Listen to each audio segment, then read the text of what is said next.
Mi nombre es Sebastián Garcés, residente de Radiología de la Universidad de Antofagasta y voy a compartir con ustedes este tema que lleva por título Aplicación TIRADS ACR y CAS en la elección del nódulo tiroideo para estudio histopatológico. Esta presentación la he hecho con el apoyo de mi docente, el doctor Walter Rodríguez, en el marco de mi paso por el área de radiología intervencional. Deseamos compartir con ustedes un poco de la experiencia que nos ha tocado pasar respecto a este tema. Esta es la hoja de ruta que seguiremos, partiendo por la justificación del problema. La importancia de los nódulos tiroideos radica en su alta prevalencia, que se estima en alrededor de un 65% de la población. Sin embargo, de estos casos, solamente un 5 o un 10% va a ir asociado a malignidad.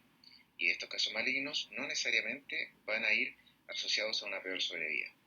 Por lo tanto, se hace muy relevante el hecho de cómo escoger adecuadamente, según criterios ecográficos, el nódulo a funcionar, de tal manera de evitar procedimientos que sean innecesarios, ya que como sabemos toda intervención en radiología intervencional conlleva riesgos. Para esto debemos analizar la semiología ecográfica del nódulo tiroideo, lo que nos permitirá asignarle un cierto grado de sospecha. El primer elemento a analizar son las calcificaciones, que hay diferentes tipos. Pueden ser spot ecogénicos, que corresponden a pequeños focos hiperecogénicos que determinan artefacto en cola de cometa, generalmente mayor a 1 milímetro, y que se sitúan en el componente quístico de la lesión o bien en la interfase entre el componente quístico y sólido. Luego tenemos las macrocalcificaciones, que suelen ser mayores a 1,5 milímetros y que por su mismo tamaño determinan sombra acústica posterior, como se puede ver en esta imagen. Luego tenemos las microcalcificaciones, que como dice su nombre son pequeñas, menores a 1 milímetro, y que podrían llegar a tener artefacto en cola de cometa, pero si es que lo tienen, va a ser menor a 1 milímetro por lo general, y así lo podremos diferenciar de los spot ecogénicos. Un punto importante a destacar respecto a las macrocalcificaciones es que si bien estas se han asociado históricamente a benignidad, esto es más bien afirmable en pacientes que son mayores a 45 años. Sin embargo, en los que son menores se ha visto de que hay asociación a malignidad porque esto pudiera traducir necrosis tumoral. Entonces tenemos que en orden de sospecha los spot ecogénicos serán los más benignos y las microcalcificaciones serán las más sospechosas de malignidad, quedando las macrocalcificaciones en un rango intermedio de sospecha según el rango etario como se ha mencionado recientemente. Y por último tenemos a las calcificaciones en anillo, que pueden ser continuas, como se ve aquí, o bien discontinuas, sin una masa asociada por fuera o con una masa asociada por fuera. Esto en orden ascendente de malignidad. El siguiente elemento a analizar es la composición, que como sabemos pueden ser quísticos, pueden ser espongiformes, que tienen este aspecto característico en rejilla, pueden ser sólido-quísticos, que según el componente dominante van a ser descritos como sólidos con áreas quísticas o quísticos con áreas sólidas. Y tenemos finalmente los sólidos, esto con un orden ascendente de asociación a malignidad, viendo que el sólido quístico tiene alrededor de un 5 o 6% de asociación a malignidad y el sólido hasta un 25%. Luego tenemos la ecogenicidad, que yendo desde lo más benigno a lo más maligno, partimos por lo anecogénico, pasando por lo hiper o isoecogénico, esto respecto al parénquima. Luego tenemos los hipoecogénicos, que también esto se compara respecto al parénquima. Y finalmente, lo más asociado a malignidad son los marcadamente hipoecogénicos, y esto no es respecto al parénquima, sino que respecto a los músculos peritiroideos, debiendo tener una ecogenicidad similar o menor a estos. Estos se asocian a una malignidad con una especificidad de un 92% y una sensibilidad de alrededor de un 40%. Tenemos también los bordes, que pueden ser lisos, como en este nódulo coloideo benigno, pueden ser también mal definidos, como en la tiroiditis de Kerbein, donde hay una pérdida de la definición entre el nódulo y el parénquima adyacente. Pueden ser también en halo o pseudocápsula, que están dados por un parénquima comprimido por el crecimiento del nódulo. Pueden ser también lobulados o irregulares, que no hay que confundirlos con los mal definidos, ya que los irregulares podemos definir de buena manera la irregularidad del borde, y en los lobulados podemos ver prominencias que pueden ser 2 o 3 o más. Y el último y más asociado a malignidad es el borde con extensión extratiroidea, que esto quiere decir que hay una pérdida del plano de clivaje entre el borde de la lesión y los músculos extratiroideos. También es importante la forma, donde pueden ser los nódulos más anchos que altos, lo cual es asociado a benignidad, o pueden ser más altos que anchos, lo cual va asociado a malignidad, con una especificidad de un 93%. En ambos casos, esto se mide en el eje transversal, esto según la ACR. Y el último parámetro corresponde a la vascularización al Doppler color, en lo cual no hay consenso, por lo cual no está incorporado a los sistemas de clasificación. Podemos encontrar vascularización tanto en nódulos benignos, como son los coloideos, como también en nódulos malignos. Esto se puede sospechar cuando existe flujo transnodular o bien cuando hay flujo intranodular en un nódulo hipocogénico que ya es de sospecha.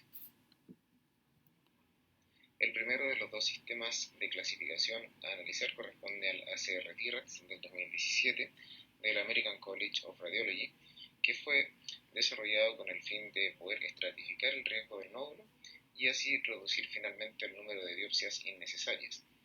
Este asigna un puntaje por cada categoría, que son las que revisamos previamente, es decir, se basa en características semiológicas para asignar un determinado puntaje y de esa manera establecer un determinado manejo, incluyendo parámetros de función de acuerdo al tamaño de la lesión.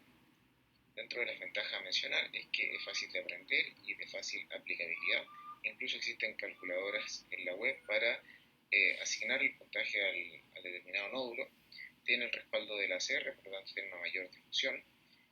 Las recomendaciones son uniformes y considera el ítem de tamaño. Sin embargo, estos dos puntos pudieran ser considerados desventajas para algunos especialistas.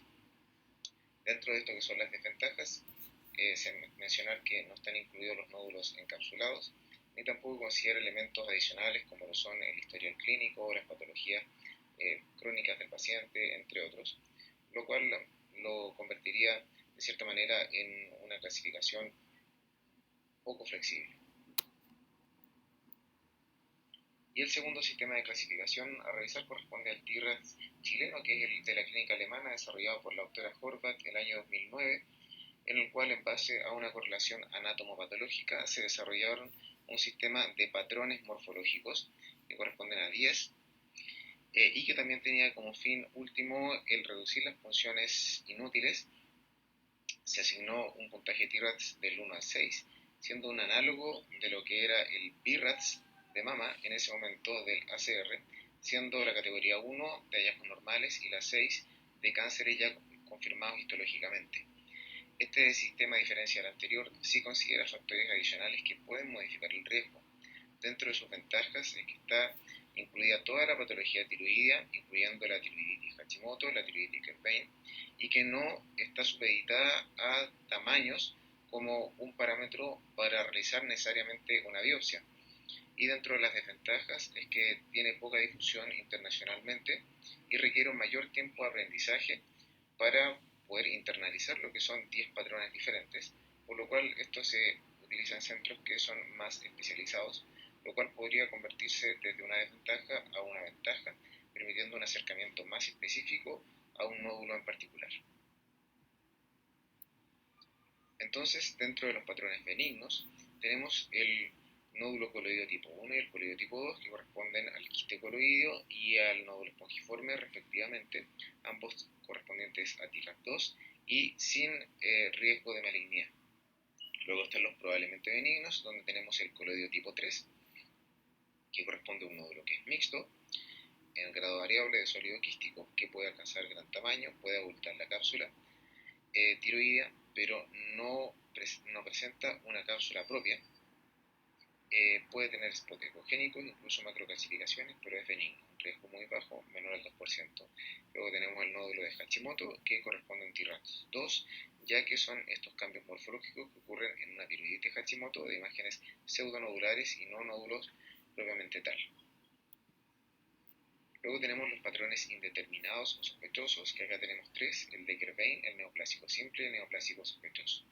El primero de estos se considera un TIRADS 4A con un riesgo de error de un 10%, en el cual vemos característicamente a este nódulo de márgenes mal definidos que no está capsulado, que no tiene calcificaciones y que tiene vascularización variable, lo más habitual que esté disminuida. Luego el patrón neoplásico simple, que pueden ser tanto sólidos como mixtos, que suelen ser isocogénicos, y que la característica más importante es que son capsulados en forma completa, en forma de un halo hipoecogénico. Y luego tenemos el patrón neoplásico sospechoso, que corresponde a un 4B con un riesgo ya más alto de un 28%, y que es un nódulo capsulado al cual le sumamos algunas características. Uno, que sea una cápsula gruesa, que tenga o no calcificaciones periféricas, que esté hipervascularizado, y este puede ser tanto hipo como hiperecogénico, usualmente homogéneo. Y finalmente tenemos los patrones malignos, que son tres.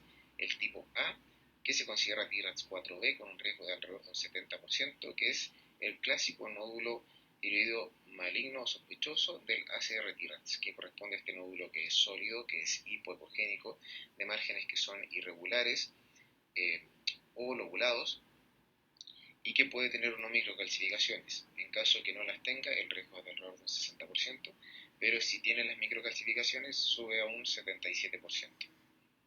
Luego tenemos el maligno tipo B, que se considera TRAPS 5 con una alta malignidad del 97%, y en el cual tenemos dos formas de presentación. En ambos casos está en contexto de una tiroiditis de Hashimoto. En uno de los dos tipos hay un nódulo que es distinguible, que es iso o hipocogénico, que no está capsulado, sus bordes son mal definidos y presenta microcalcificaciones en su interior que suelen ser periféricas.